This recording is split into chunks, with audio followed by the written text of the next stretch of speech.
আসসালামু আলাইকুম, সবাইকে স্বাগত জানাচ্ছি নাজমাস রেসিপিস অ্যান্ড ব্লগ চ্যানেলে। কাস্টার্ড রেসিপিটি দেখার জন্য খুব ইজিভাবে তৈরি করে দেখাচ্ছি, প্লিজ স্কিপ করবেন না।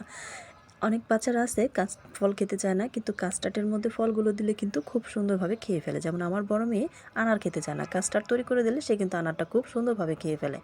এখানে নিয়েছি কাস্টার্ড পাউডার 6 চামচ, আর দিয়ে দিলাম 1 কাপ গরুর দুধ। ভালো করে একটু মিক্স করে নিচ্ছি যেন নিচে দানা না পেতে থাকে। এই কাস্টার্ড পাউডারটা আমার ঘরে তৈরি করা, কারো রেসিপি লাগলে অবশ্যই কমেন্ট করবেন, আমি রেসিপিটি শেয়ার করে দেবো। এখানে হাফ লিটার দুধ নিয়েছি, বলক চলে আসলে একটু নেড়ে মিক্স করে দিয়ে এখানে দিয়ে দিচ্ছি চিনি পরিমাণ মতো। যে যেমন মিষ্টি খেতে চান ঠিক সেরকমই দেবেন। আমি 1 কাপ চিনি এখানে ব্যবহার করেছি।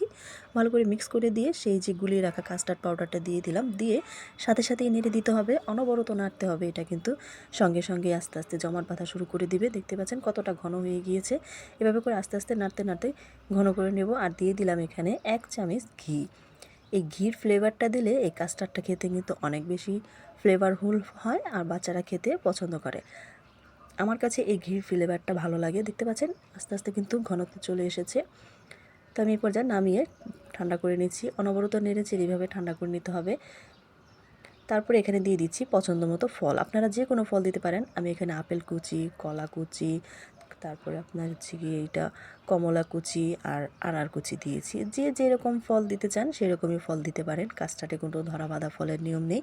যে যেটা পছন্দ করেন সেটাই বেশি করে দিয়ে দিবেন। ভালো করে একটু মিক্স করে নিচ্ছি।